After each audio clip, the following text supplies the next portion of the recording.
Nós ficamos muito tempo sem perder para o Corinthians. Não sei, um tempo, foi 10, 12 anos, mas no Campeonato Paulista a gente sempre conseguia grandes vitórias. O Corinthians ficou com um tabu muito grande. Quando você vê esses volantes brucutus que só sabem dar pernada, pô, o Clodoaldo era um fino da bola. Assim. E a gente, logicamente, ficou muito triste do Pelé ter parado, né? Porque ele mesmo com 34 anos, ele arrebentava, podia jogar um pouco mais. Mas ele parou na hora certa, ele sabe o que fez. E aí o Santos volta a olhar para essas categorias de base, e aí o Chico Formiga vai montando um outro grande time que vai estourar em 79, no final de 78 e 79, que é o time dos Meninos da Vila. Agora quem dá bola é o Santos. O Santos é o novo campeão, glorioso alvinegro praiano. Aí em 78 teve o time que foi o time que eu mais vi jogar, né? Esse é o do Robinho. Eu tinha 15 anos, 14, 15, aí pegava o ônibus, ia pra Vila, todo santo jogo eu ia ver. E era um time muito bom de ver, sabe? Um time muito equilibrado, aquele time bonito com 4 na defesa, com 2 laterais que avançavam muito, né? Alcinho e Gilberto Sorriso, 2 zagueiros bravos ali, né? Neto e Joãozinho, firmes, sem brincadeira. Um médio volante bom, que era o Clodoaldo, um armador, que era o Ailton Lira, um ponta de lança, que era o Pita, 2 pontas, o Tom Batata e João Paulo, que corriam, feito vento assim, e o Juari, que não perdia para eles, né? E a importância que os Meninos da Vila tiveram no Santos, que você tinha Dorval, Mengave, Pelé, Coutinho e Pepe, né? E depois dessa era, lógico, os monstros do futebol, você teve Batata, Juari e João Paulo, né, que foi esse trio, né, o ataque que marcou época no Santos. Então era um negócio lindo de ver, né, sei lá, a defesa, o Clodoaldo roubava a bola, passava para o Ailton Lira, e o Pita e os 3 caras da frente correndo assim, você vê aquela defesa adversária alucinada, né, para quem que eu olho assim, tentando, sei lá, puxar o revólver para atirar, porque você não consegue segurar aqueles caras, era um time muito bonito mesmo. Eu lembro de ter visto várias goleadas, assim, seguidas até, 4-1, era um placar normal, assim, né? Iniciamos um trabalho de renovação em 78, eu joguei ao lado do Pita, de Ailton Lira, de João Paulo, de Batata, de Juari, de Toninho Vieira, de Zé Carlos, enfim, foi uma renovação que depois também na continuidade surgiram aí os Diego, os Robinho, os Renato, né? Então isso já veio já com um planejamento, desde 78, que depois foi coroado em 2002, 78 com o título e 2002 com o título brasileiro também, com essa renovação e com esse planejamento que não aconteceu no passado. Então o Clodoaldo tinha uma grande virtude, que era ser um maior ladrão de bolas do futebol brasileiro.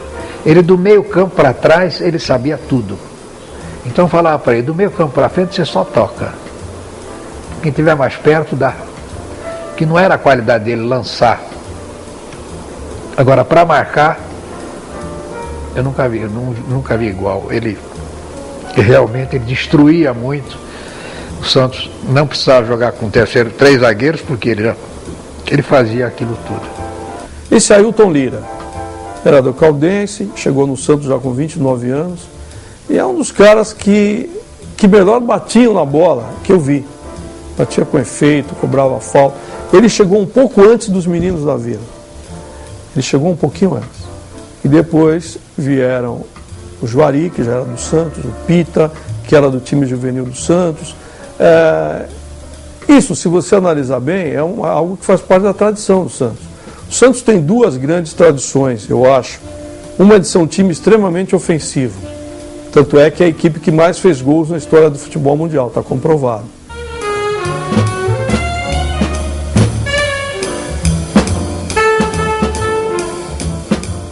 É um time que joga pra frente, os grandes ídolos são atacantes, isso em quase todos os clubes, mas no Santos acho que é mais, né? O grande ídolo é o Pelé, o grande ídolo moderno é o Robinho, o da década de 80 é o Serginho Chulapa, o primeiro é o Araquém Patusca, e é o primeiro time que chegou a 10 mil gols, por exemplo, né? É um time que joga pra fazer gol, acho que essa é a cara, assim, a marca maior do Santos, né? O Juari fez muita festa em cima do São Paulo, né? Muita festa em cima do São Paulo. 3-1, 4-1 na volta do Serginho, e a grande marca do Juari era fazer o gol e ficar dando voltas em torno da bandeirinha de escanteio. O típico camisa 9, né? Um arranque muito bom, né? Jovem ainda, né? Ali em 78, devia estar com uns 19, 20 anos, 21 anos no máximo. E um time que jogava muito no ataque, muita corrida, mas tinha muita técnica, né?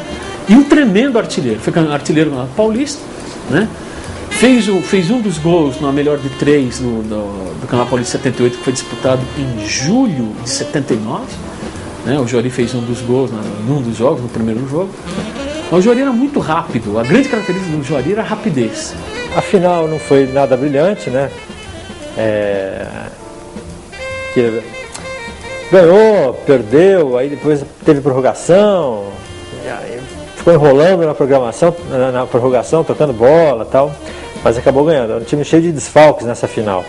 Então foi um título importante porque foi uma formação de garotada, né, que chegou para substituir alguns atletas que o Santos já queria se desfazer, que ia fazer uma renovação com o Chico Formiga, e entrou 8, 9 jogadores da equipe de base e deu certo logo no primeiro ano. Nos anos 80, teve só o título de 84, que o Toreiro, no livro dele, definiu bem: feios, sujos e malvados, porque era um time liderado pelo Serginho, um time comprado pelo presidente, pai do atual presidente, né, do Marcelo Teixeira, Milton Teixeira. O Santos não deveria participar do Campeonato Brasileiro, mas o presidente do Santos prometeu para o Julito Coutinho, que era presidente da CBF, amigo dele, que montaria um grande time para o Santos não dar vexame no Campeonato Brasileiro.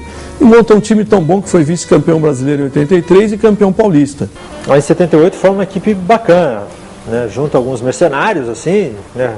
Traz grandes jogadores de outros times, como Paulo Isidoro do Atlético, por exemplo, né? Que é um grande jogador.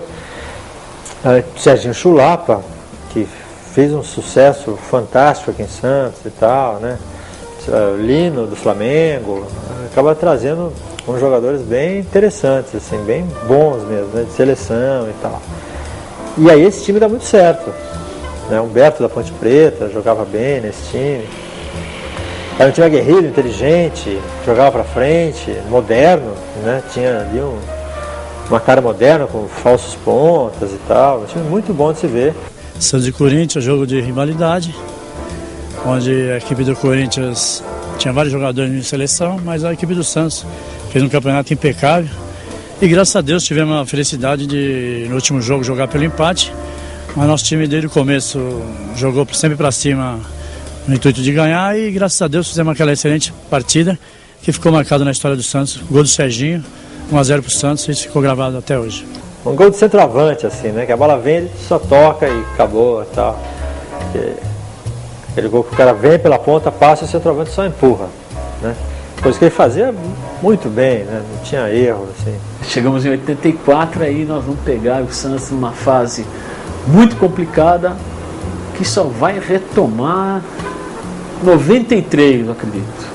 Né? 85, 86, 87... Até 87 o Santos ainda tinha um time que impunha respeito, né? Não ganhava o campeonato, mas impunha respeito.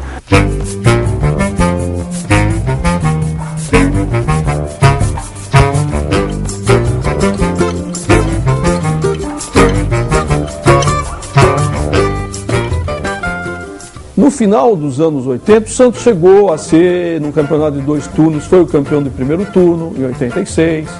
Mas sempre faltava alguma coisa, faltava organização, faltava dinheiro, faltava competência, né, administrativa.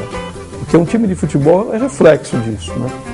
Você pode ter até sorte de revelar grandes craques durante um período, mas se não houver tudo isso por trás, que o Santos tem hoje, você perde esse time. Em 87, o Santos ainda é campeão da fase de classificação do Campeonato Paulista. Jogam lá os 20 times todos contra todos, o Santos fica em primeiro lugar. Vai para a semifinal, né, no mata-mata com o Corinthians, precisando de 2 resultados iguais.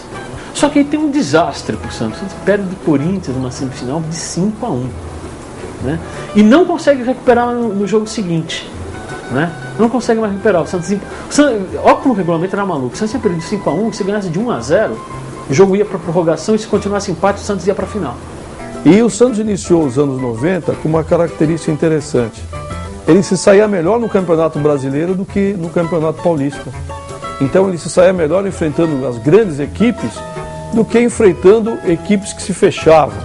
O Santos já não tinha um grande ataque, não tinha essa capacidade de romper as defesas que ele sempre teve, e ele se dava melhor jogando recuar, jogando nos contra-ataques.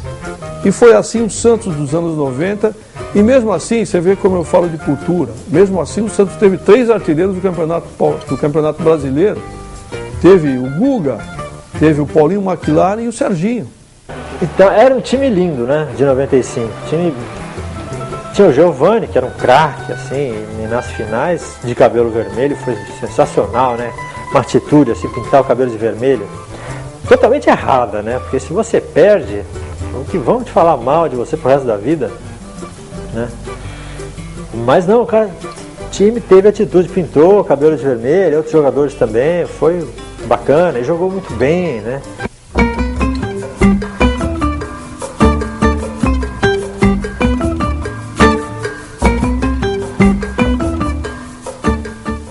Giovani era um jogador que precisava você vê-lo diferente. Com o tempo é que o torcedor, até o mesmo torcedor do Santos, passou a sacar que era um grande craque mesmo, né? Que era um puta jogador.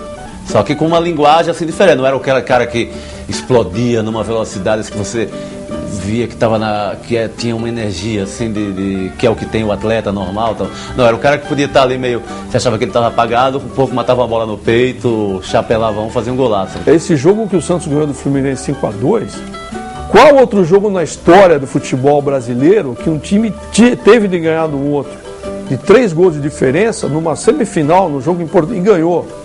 Eu vi todos os jogos daquela campanha. E eu lembro que logo, acho que no jogo anterior tinha sido o Guarani, o jogo da classificação, que foi um jogo difícil pra cacete, que eu quebrei um rádio nesse jogo, eu lembro, joguei lá embaixo, acertando um certo vandalismo, mas acho que foi 1-0 só, já aos 37, o Santos achou um gol lá. O Santos tinha momentos excepcionais, né? E vinha de uma vitória épica, né? O 5-2 contra o Fluminense, uma vitória sensacional, uma coisa assim, de filme, né? Devia ter um filme com esse jogo só, porque foi um jogo tão sensacional que até o intervalo foi bom. Que os jogadores não desceram pro vestiário, os jogadores ficaram no campo, uma coisa louca, eu nunca tinha visto isso. E aí eles ficam no campo e a torcida fica de pé gritando, 15 minutos. Em 95 o Santos ganhou do Botafogo, né? O Santos ganhou de 2-1, vários pesquisadores colocam que o Santos ganhou de 2-1 o jogo, só que a CBF considera que nem o jogo do Santos contra o Peñarol da Taça Libertadores. O Santos empatou com a Libertadores, mas a Confederação Sul-Americana disse que o Santos perdeu. Contra o Botafogo, em 95, o Santos ganhou o jogo de 2-1, mas a CBF disse que o Santos empatou por 1-1, e aí o título ficou com o Botafogo. Mas o Santos ganhou o jogo 2-1. Marcelo Passos de Camanducaia. Certo seria mesmo o Santos ser campeão. Eu lembro que eu assisti na casa de um amigo meu, santista também. O cara comprou uma televisão nova, né, para ver esse jogo. Afinal, uma televisão grande, sabe, um monte de cerveja, e ficamos nós dois lá vendo, esperando o Santos ser campeão. O Santos foi prejudicado em 95, montou um grande time, Giovani jogando, barbaridade, né? E o Santos vai ganhar o título ganha com o Rio São Paulo em 97, dá um refresco, ganha com o Embol em 98, é um alívio, mas ainda falta o grande título. Que aí é o campeonato 2002, né? Que é o grande time, é a Fênix. Agora quem dá bola é o